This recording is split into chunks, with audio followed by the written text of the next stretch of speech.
Panas bersama saya lagi dalam Alright Nopo Channel dalam segmen Suara Orang Kampung.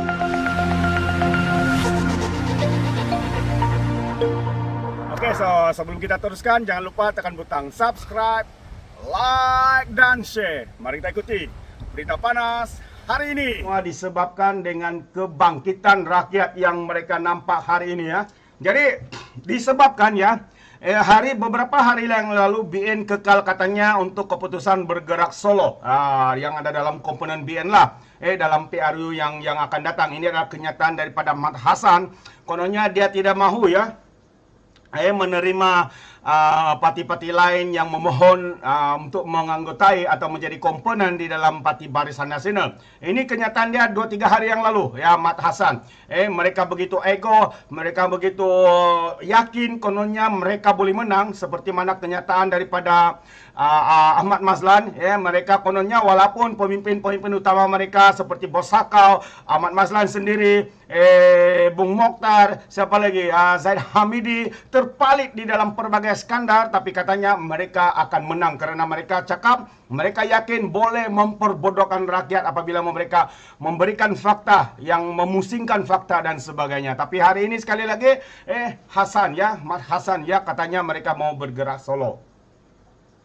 Namun sahabat-sahabat semua, saya tidak mau membaca kenyataan ini sebab kenyataan itu ya hari ini telah berubah. Kenyataan itu telah berubah. Beberapa hari lalu katanya mereka mau bergerak solo, tetapi hari ini pula apa yang ya ini dia katanya selepas mereka melihat hari demi hari rakyat bangkit, mereka melihat rakyat semakin marah, mereka melihat kebangkitan rakyat hari demi hari makin meningkat.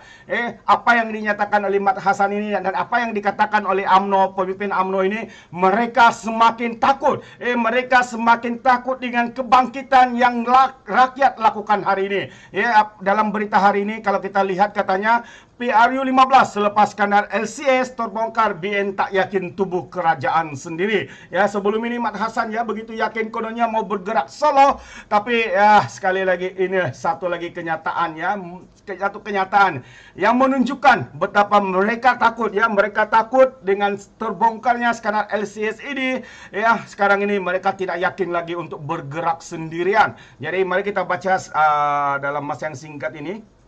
Alright, ini dia. Ya, selepas skandal LCS terbongkar katanya, apakah yang berlaku? Itu dia. Pengarah Pilihan Raya Barisan Nasional Datuk Seri Muhammad Hassan atau Ahmad Hassan dilihat tidak yakin gabungan parti itu mampu menubuhkan kerajaan sendiri selepas rakyat umum ke-15.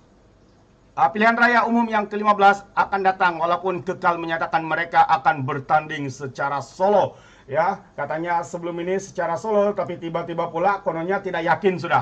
Apa sudah berlaku?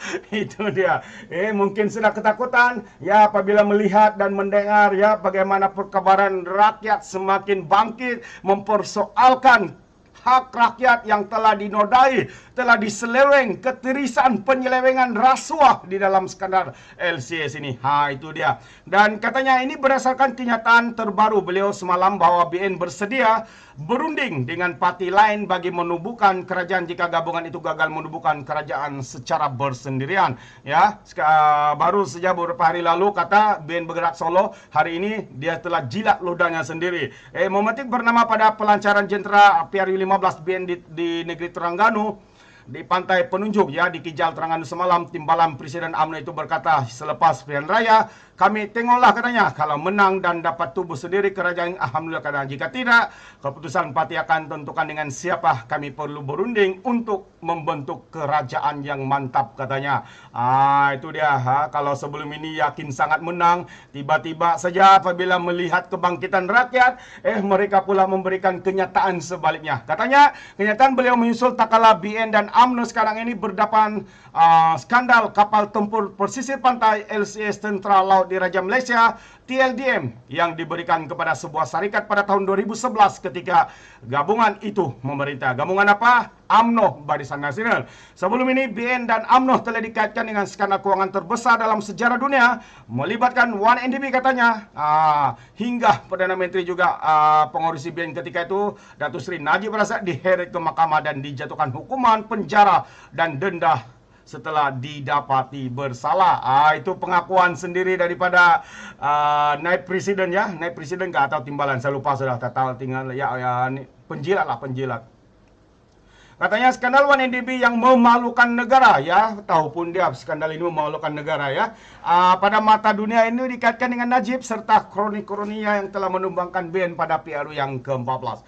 Najib juga sekarang ini berdepan dengan beberapa lagi tuduhan katanya, termasuk menyalahgunakan kuasa ketika mengetuai BN dan UMNO memerintah negara. Beberapa pemimpin BN yang lain termasuk Presiden UMNO Datuk Seri Ahmad Zahid Hamidi juga sekarang ini berdepan puluhan tuduhan jenayah termasuk rasuah yang diterima ketika menjadi timbalan Perdana Menteri dan Menteri Dalam Negeri sebelum ini katanya. Skandal terbaru kapal LCS ya meluas atau meletus apabila pada 4 Ogos lalu ya jawatan kira-kira wang negara mendedakan lebih luas atau lebih 6 bilion wang rakyat ya, wang rakyat telah diberikan kepada Bostad Naval Shipyard Sendirian Berhad atau BNS untuk proyek pembinaan 6 kapal itu yang keseluruhannya bernilai lebih RM9 bilion. Tapi apa yang kita tahu sehingga hari ini, kapal itu lesap, kapal itu hanya nampak sebagai besi buruk, tapi tidak pandai-pandai siap walaupun tempo hanya tinggal setahun. Pengerusi PSC Wong Kawa berkata, BBNS telah membelanjakan semua 6 bilion yang diberikan kerajaan untuk pembinaan 6 kapal LCS. Untuk rekod katanya, kontrak pembekalan 6 kapal LCS itu diberikan ketika BN UMNO memerintah, yaitu bermula dengan surat anugerah pada 2011 disusuli penyerahan kontrak kepada BNS. Siapa yang menyerahkan surat anugerah itu adalah Zahid Hamidi pada 2011 yang telah di-approve oleh Perdana Menteri dan Menteri Keuangan ketika itu Najib Razak, dan kemudiannya penyerahan kontrak secara terus kepada BNS pada 2014. Menteri adalah Hisamuddin Husin. Semua kapal itu sepatutnya ya diserahkan tahun ini dan juga tahun 2023 tahun depan. Tetapi hingga kini bukan saja tidak diserahkan, sebaliknya sebuah LCS pun belum lagi siap, sedangkan RM6 bilion telah diberikan oleh kerajaan semata-mata untuk BNS melaksanakan proyek itu. Sebelum ini, Ahli Parlimen Pasir Gudang Hasan Abdul Karim berpendapat skandal LCS bernilai berbilion-bilion ringgit itu menjadi ribut yang sempurna yang boleh menjatuhkan BN pada PRU yang ke-15 akan datang katanya. Beliau berkata skandal terbaru membabitkan proyek bernilai RM9 bilion itu akan timbul dan memberi impak besar menjelang PRU yang ke-15 yang dijangka akan diadakan tidak lama lagi. Jadi kita boleh lihat dengan jelas ya apa yang berlaku. Inilah dia mereka yang bertanggung jawab dalam dakwaan salah urus dana awam ya. Dalam skandal LCS adalah pemimpin utama UMNO, tidak lain tidak bukan Najib Razak, Zahid Hamidi, Hisamuddin dan mereka kroni-kroni mereka lain serta mereka yang dibawa PN. Kronilah isu skandal LCS yang terbongkar baru-baru ini ya akan menarik ribut yang akan menumbang dan menjatuhkan UMNO BN sekali lagi dalam pilihan raya umum yang ke-15 katanya. Bekas Menteri Pertahanan Muhammad Sabuh dan bekas timbalannya Liu Chitong pula membangkitkan persoalan yang amat penting katanya ya dalam kenyataan bersama mereka sebelum ini, yaitu Sama dan Najib telah merancang dari awal untuk menggunakan dana proyek LCS bagi membayar hutang lapuk proyek kapal ronda generasi baharu NGPV. Sahabat-sahabat semua, seperti mana katanya hari ini kalau sebelum ini kita mendengar kenyataan daripada Ahmad Hasan, mereka mau bergerak solo, ini tuh dia mau bergerak solo, tapi akhirnya apabila skandal ini muncul, dia sendiri pun tidak merasa ada keyakinan lagi ya tidak ada rasa keyakinan lagi untuk ya memenangi pilihan raya umum. Setelah pas melihat skandal demi skandal terbongkar, terlondenya ya ketirisan, rasuah, penyelewengan dana awam atau uang rakyat dengan kebangkitan rakyat pada hari ini, mereka semakin gentar. Dan akhirnya apa yang dilakukan, apa yang mereka mau tunjukkan hari ini ya dengan nyata bahwa Ahmad Hasan menyatakan dia perlu.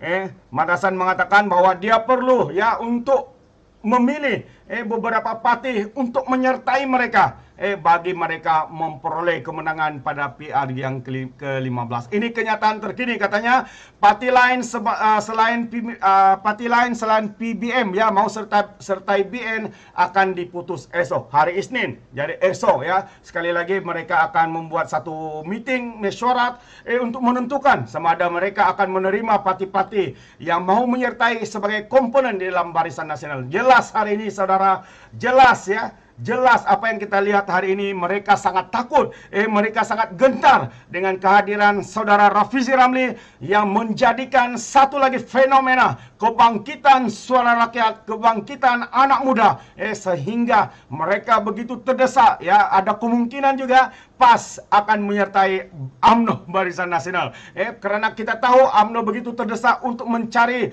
ya kawan atau parti lain untuk menyertai mereka, untuk memberikan kekuatan supaya mereka boleh menang dalam PRU yang ke-15. Tapi hari ini sahabat-sahabat semua, dengan gerak kerja yang bakal dilakukan oleh saudara kita Rafizi Ramli ya, yang mana hari kemarin ya telah diumumkan oleh Datuk Seri Anwar Ibrahim sebagai pengarah politik ya, pengarah pilihan raya. Dia yang akan memberikan segala hala tuju gerak kerja untuk memimpin PKR dan juga Pakatan dalam PKR khususnya untuk memimpin dan juga dalam Pakatan bersama-sama dengan kepimpinan di dalam Pakatan Harapan. Jadi hari ini saudara-saudari kita melihat bagaimana hari ini Mat Hasan dengan hanya 1 atau 2 hari menukar nada sombongnya itu, menukar nada egonya itu yang kononnya sebelum ini mau bergerak solo, tapi apa yang berlaku selepas skandal demi skandal yang dilondekan melalui report daripada PSC dan juga dilondekan